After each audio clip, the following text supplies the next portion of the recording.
আর এবার নজর রাখতে হচ্ছে পানিহাটির দিকে। পানিহাটির চেয়ারম্যানকে খুনের হুমকি, চেয়ারম্যানের বাড়ি পুড়িয়ে দেওয়ারও হুমকি। সুবীর রয়েছে আমার সঙ্গে সরাসরি। সুবীর, কেন হুমকি, কি কারণে হুমকি, কে বা কারা হুমকি দিচ্ছে এখনো পর্যন্ত কিছু জানা গেল পুলিশ সূত্রে?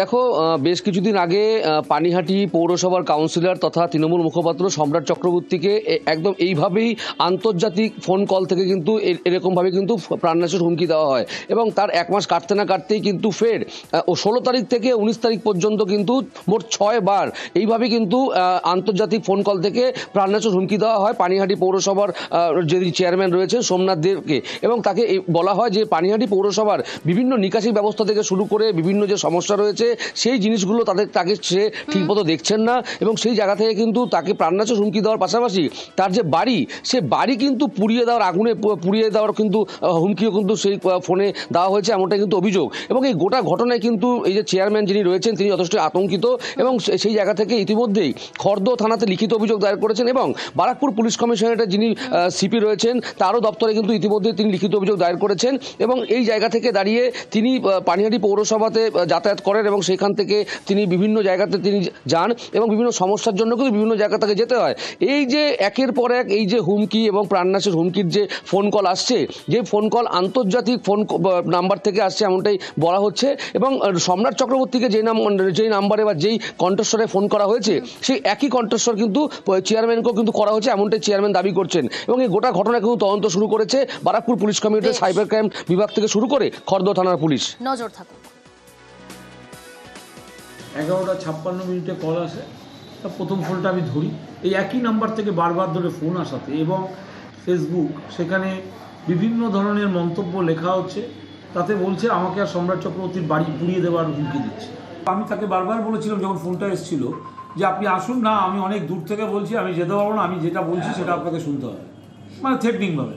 আর আমি পুলিশ প্রশাসনের দ্বারস্থ হয়ে একটাই কথা বলেছি, উপযুক্ত তদন্ত করে সত্যিকারের যিনি দোষী বা যারা এটা করে বেড়াচ্ছে, যারা র নিউজ চালাচ্ছে এবং প্রচ্ছন্নভাবে মেরে ফেলার হুমকি, বাড়ি জ্বালিয়ে দেওয়ার হুমকি দিচ্ছে, টেলিফোন করে তাকে হুমকি দেওয়া হচ্ছে, তাদেরকে অবিলম্বে গ্রেপ্তার করে যথাযোগ্য সাজার ব্যবস্থা করা হোক। চাঞ্চল্যকর ঘটনা, রাজ্যপালের নাম করে টাকা চাইছে প্রতারকেরা। হ্যাঁ, সিভি আনন্দ বোসের নাম করে অনলাইনে প্রতারণার ফাঁদ। তাই রাজভবনের তরফ থেকে সতর্ক করে দেওয়া হলো, বিবৃতি দেওয়া হয়েছে। কিন্তু কি উল্লেখ করা হলো সেই বিবৃতিতে আরো ডিটেল জানাবো আপনাদের। ইরন রয়েছে আমার সঙ্গে। ইরন,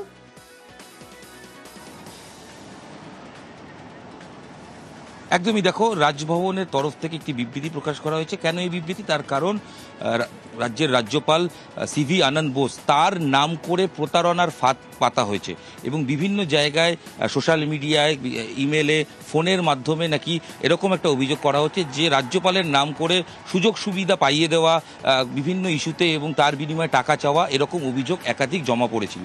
সেই পরিপ্রেক্ষিতে ইতিমধ্যে একটি বিবৃতি দেওয়া হয়েছে এবং পুরো বিষয়টিকে সতর্ক করা হয়েছে সাধারণ মানুষকে এবং সেই সতর্কতার মাধ্যমে স্পষ্ট করে বলে দেওয়া হয়েছে যে এরকম কোনো রকম প্রতারণার ফাঁদে পা দেবেন না এবং যদি এরকম ফোন বা এরকম হোয়াটসঅ্যাপ কোনো রকমভাবে আপনার কাছে কোনো এরকম আসে, সেক্ষেত্রে তৎক্ষণাৎ যোগাযোগ করুন এবং সেটা সাইবার ক্রাইম থানায় অভিযোগ জানান এবং অবশ্যই ন্যাশনাল সাইবার ক্রাইম ব্যুরো সেই যে পোর্টাল তাতেও রিপোর্ট করুন ইতিমধ্যেই। এবং কারা করছেন তাদের ফ্যাক্ট ভেরিফিকেশন, ফ্যাক্ট দেখা, এইগুলো করার এবং একাধিক বিষয় নিয়ে ইতিমধ্যে বিবৃতি দেওয়া হয়েছে। এবং তবে বিষয়টি খুবই চাঞ্চল্যকর, কারণ রাজ্যপাল, প্রশাসনিক সর্বোচ্চ পদ সেই রাজ্যে, তার নাম করে এরকম অভিযোগ এবং তার নাম করে আর্থিক প্রতারণা, বিভিন্ন সুযোগ সুবিধে পাইয়ে দেওয়ার প্রতিশ্রুতি, এই নিয়ে যে প্রতারণা শুরু হয়েছে, যে অভিযোগ ইতিমধ্যেই রাজভবন পেয়েছেন, সেটাকেই সতর্ক করে ইতিমধ্যেই তাদের তরফ থেকে, রাজভবনের তরফ থেকে নির্দেশ জারি করা হয়েছে এবং সেই নির্দেশে স্পষ্ট করা হয়েছে যে এরকম ঘটনা যদি কারোর সঙ্গে ঘটে তৎক্ষণাৎ যেন তারা সাইবার ক্রাইম থানা এবং সংশ্লিষ্ট আরও যে দপ্তরগুলো রয়েছে সেখানে যেন তারা সেই মর্মেই অভিযোগ দায়ের করেন। বেশ, বাঁকুড়ার দিকে নজর রাখি। বাঁকুড়ায় একেবারে প্রকাশ্যে বিজেপির গোষ্ঠীদ্বন্দ্ব। কিন্তু কি নিয়ে এই দ্বন্দ্ব? বছর ঘুরলে বিধানসভা নির্বাচন, তার আগে বাঁকুড়াতে প্রকাশ্যে বিজেপিতে গোষ্ঠীদ্বন্দ্ব। প্রিয়ব্রত রয়েছে একেবারে সরাসরি আমার সঙ্গে। প্রিয়ব্রত, দ্বন্দ্বটা কি নিয়ে?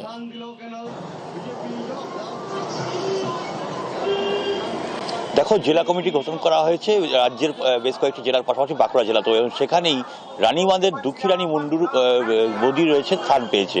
এই দুঃখী রানী মোদি যিনি নাকি তৃণমূল কংগ্রেস করতেন 2011 সময়তে প্রকাশ্যে হেঁটেছিলেন মিছিলে, তাকে বিজেপি জেলা কমিটির সম্পাদক করা হয়েছে। এমন ঘটনা করা হওয়ার কারণেই কিন্তু বিজেপি কর্মীরা চটে গিয়েছেন এবং তারা রানীবাঁধের যে মন্ডল 2 এর কার্যালয় সেখানে তালা দিয়ে দিয়েছেন, বিক্ষোভ দেখাচ্ছেন, দাবি করছেন দুঃখী রানী মোদিকে অপসারণ করতে হবে, কারণ তিনি তৃণমূল কংগ্রেস করেন এবং সেই কারণেই বিক্ষোভ দেখা শুরু করেন। অন্যদিকে তারা দাবি করেছেন যে এই দুঃখী রানী মুর্মু যেদিনকে বিজেপি হেরে যায় সেদিনই কিন্তু বিজয় মিছিলে হেঁটেছেন।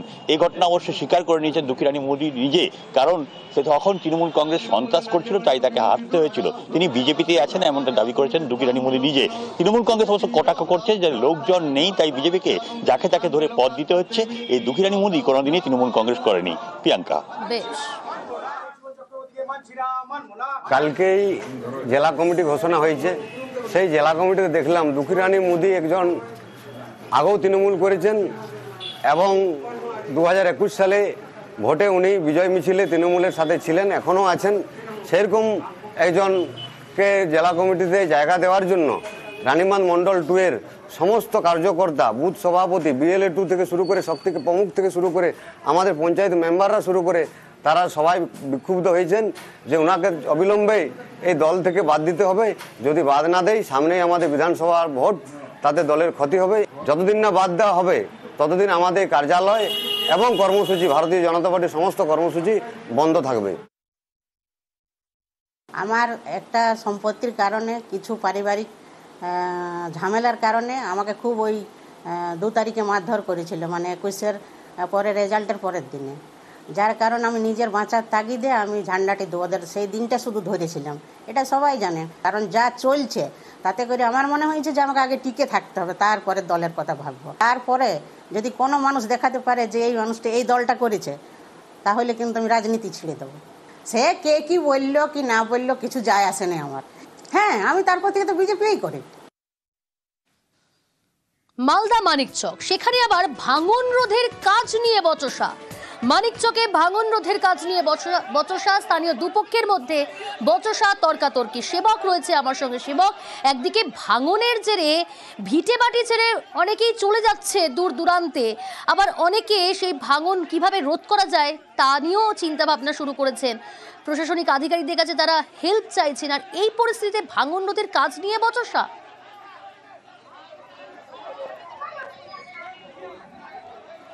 একদমই। দেখো, গত 3 দিন আগে আমরা জানি মালদহের মানিকচকের মথুরাপুরের সংকটটোলা এলাকায় সেখানে ভয়াবহ ভাঙন হয়।